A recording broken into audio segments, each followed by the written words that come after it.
እንዳልኳችሁ የሚያባክን መንፈስ ብዙ አይነት መንፈስ አለ። ጊዜ የሚያባክን አለ፣ እድሜ የሚያባክን አለ፣ ገንዘብ የሚያባክን አለ። አሁን ከእድሜ እንምጣ። እድሜ የሚያባክነው ማለት አንዲት ሴት ሳታገባ ከእናትና አባቷ ጋር ተቀምጣ ይረፍድባታል። ሳትወልድ እንዲህ አድርገው የሚያስረፍድባቸው ወንዶችም ሆነው ከእናትና አባታቸው ጋር የሚቀመጡ አሉ፣ ሳያገቡ ሳይወልዱ የሚረፍድባቸው አሉ። ይሄ እድሜ ይባላል፣ የእድሜ ማርፈድ። ሌላው የእድሜ ማርፈድ የሚሆን ንስሐ ሳይገቡ ዝም ብሎ እንደዚህ ከንቱ እንደሆኑ በቃ እዚህም እዛም አይነት ኑሮ የሚኖሩ አሉ አይደል? እናቱም ጋር የራሳቸው ላይፍ ጋር አመንዝራ ሆኖ ሲወጡ ሲያምራቸው ወጣ ብለው ሴተኛ ጋር ያገኛሉ። ቀመስ አድርጎ ይመጣል። ከዛ እናትና አባቱ ጋር ነው የሚያድረው። ይጠጣል። አመት በዓል ሲሆን አብሮ ከእናትና አባቱ ጋር ያከብራል። እናትና አባት ከልጅነት ጀምሮ ኖረው ሳር እየጎዘጎዙ ቡና እያፈሉ አመት በዓል ሲመጣ ዶሮ እያረዱ ኑሯቸው ኖሮ አርጅተዋል፣ ሄደዋል ማለት ነው። እሱም ግን አብሮ እያረጀ ነው እዛው ቤት ውስጥ የራሱን ላይፍ መኖር አልቻለም። ይሄ የሚያዘገይ መንፈስ ይባላል፣ ብኩን የሚያረግ መንፈስ። ሌላ ሁለተኛው ጊዜ ማነው? ጊዜን ያኛው እድሜ ነው። ጊዜን የሚያዘገይ ማለት ነው። የሚቀጥለው ወር ላይ ይሄን አረጋለሁ እቁብ ሲደርሰኝ ይሄን አረጋለሁ ስትሉ እቁቡ ልክ ሲመጣ ህመም ይመጣል፣ ወይም ገንዘቡን ልታጠፉ የምትችሉበት ሌላ ነገር ይመጣባቸዋል። ደሞዙ ሲመጣ በ5 ቀን ውስጥ ብን ብሎ ይጠፋል። ይሄ ደሞዛችሁን በተመለከተ ጊዜን በተመለከተ የሚያባክነው መንፈስ በጣም በሌላ ጊዜ አንድ ወንድማችን ገጠመኝ ስላለው የሱን ገጠመኝ አምጥቼ እነግራችኋለሁ። ባጭሩ ግን ጊዜያችሁን የሚያባክነው ምንድነው? ከወር እስከ ወር ደሞዝተኛ እንድትሆኑ እያደረገ ጃኬትም እንዳትቀይሩ ልብስም ጫማም ሳትቀይሩ ዝም ብሎ ጊዜያችሁን የሚያባክን፣ በፍቅርም ደረጃ አገባሻለሁ ብሎ ተስፋ የሚሰጥ ውጭ ሀገር ሆኖ ወይም ክፍለ ሀገርም ሆኖ የት ወይም ቦታ ሆኖ አገባሻለሁ ተስፋ ይሰጣታል። እድሜዋን ጊዜዋን ያባክናል። እሷም አገባሃለሁ ብላ ወይም ደግሞ ከተጋቡ በኋላም ራሱ ልጅ እንወልዳለን ቆይ እንዳትወልጂ እያለ በመድኃኒት ያዥው እያለ ልጅ እንዳይወልዱ ጊዜ የሚያባክን መንፈስም አለ። ይሄ ራሱ ብኩን መንፈስ ይባላል። ሌላው ደግሞ በስራ ጉዳይ ላይ ውጤታማ የሆነ ስራ ይሰራሉ። ለድርጅቱ ትርፋማ የሆኑ ሰዎች ናቸው። ወይም ደግሞ ድርጅቱ ትርፋማ እንዲሆን ሐሳብ በማፍለቅና ስብሰባ ላይ ጥሩ አይዲያ በማምጣት ፕላትፎርሞችን በመስራት የተለያዩ ነገሮችን በማድረግ ውጤታማ ሊያደርጉ የሚችሉ ሰዎች ሆነው ግን አይሸለሙም። ስራ አይሰጣቸውም፣ ወይም ገንዘብ እድገት አይሰጣቸውም። ዝም ብሎ በቃ እንደዚሁ ከንቱ የሆነ ተስፋ ይዘው ቁጭ የሚሉ አሉ።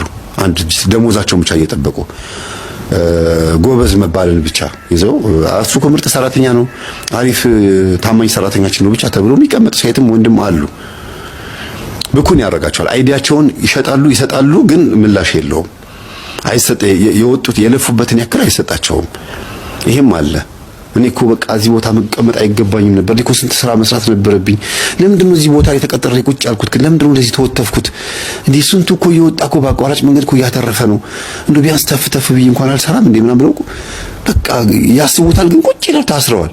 ከወጣው ደግሞ ቤት ውስጥ ኢኮኖሚካሊ ይናጋሉ። እማዬ ምን ትበላለች? ባለቤቴ፣ ልጆቹ ምን ይሻላል ይላል። ወጥቶ መስራት እንደሚችል አይምሮን ያውቀዋል፣ ያምነዋል። ደግሞ በጣም ክሬቲቭ የሆነ አይምሮ እንዳለው ታውቃለች።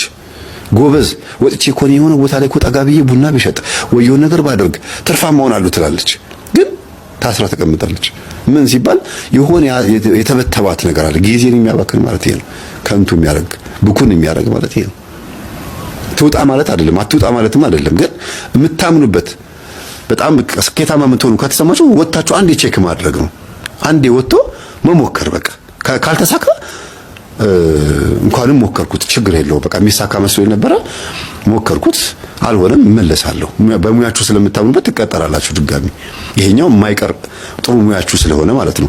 ያኛው ግን ምናልባትም በህይወታችሁ ላይ አንድ ስቴፕ ከፍ የምትሉበት ከሆነ እዚህ ጋር ቆልፎ የያዛችሁ የቤተሰብ ዛር ሊሆን ይችላል፣ ወይም ደግሞ መተት ሊሆን ይችላል፣ ወይ እናንተ ውስጥ ያለው ይሄ ሚጫጫናችሁ ዝም ብሎ ዱካክ የለቀቀባችሁ እንዲያልፍላችሁ የማይፈልግ ሱንቁን ወይም ደግሞ ስግብግብ የሆነ የቡዳ መንፈስም ሊኖር ይችላል። የእናንተን ማደግ የማይፈልግ የእናንተን ገንዘብ ማግኘት ሞላ ስትል ኪሳችሁ ነው እንዴ ቆይ እስቲ ምን ላድርግበት? ገና ገንዘቡ ሲመጣ ነው ማቀድ የምትጀምሩት። ያን ብር ማየት አይፈልግም። ብሩ በሌለ ሰዓት ብዙ እቅድ ሊኖራችሁ ይችላል። ብሩ ሲመጣ ግን ያቅድ ትረሱትና ሌላ ቆይ ሌላ ነገር ምን ላድርግበት ትላላችሁ። ይሄ ነው የኛ ያበሾች ትልቁ ችግራችን። ቀድመን አቅደን ጨርሰን ብሩ ሲመጣ እቅዳችን ላይ አናስቀምጥም። ይሄ ደግሞ የቡዳ መንፈስ ባህሪ ነው። ቡዳ መንፈስ ብዙ ጊዜ እጃችን ላይ ያለውን ብትን የሚያደርገው ቀድሞ ይበለዋል።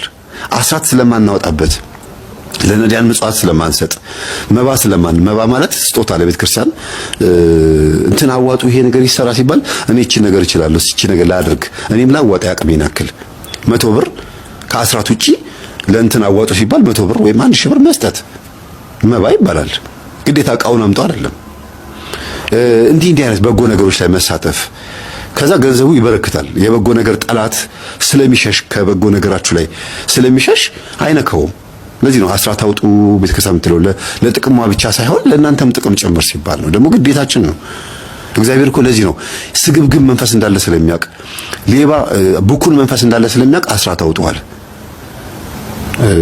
ብኩን ሆኖ ሰው ራሱ ብኩን ሆኖ የ10 ሺህ ብር ደሞዝተኛ የ20 ሺህ ብር ደሞዝተኛ 2 ሺህ ብር የእግዚአብሔር ነው ሲባል ብዙ ነው እኮ እንዴ 2 ሺህ ብር አይ ዝም ብዬ ለነዳያን በሰጥ ይሻለኛል ብሎ 100 ብር ሰጥቶ ይጨርሰዋል። በቃ ግን 18 ሺህ ብሩ አንደኛ 18 ሺህ ብሩ የኔ ነው እንዴ 2 ሺህ ብር በሰጥም እኮ 18 ሺህ ብር አለኝ እሱን ቦታ ማስያዝ ይሻለኛል አይልም።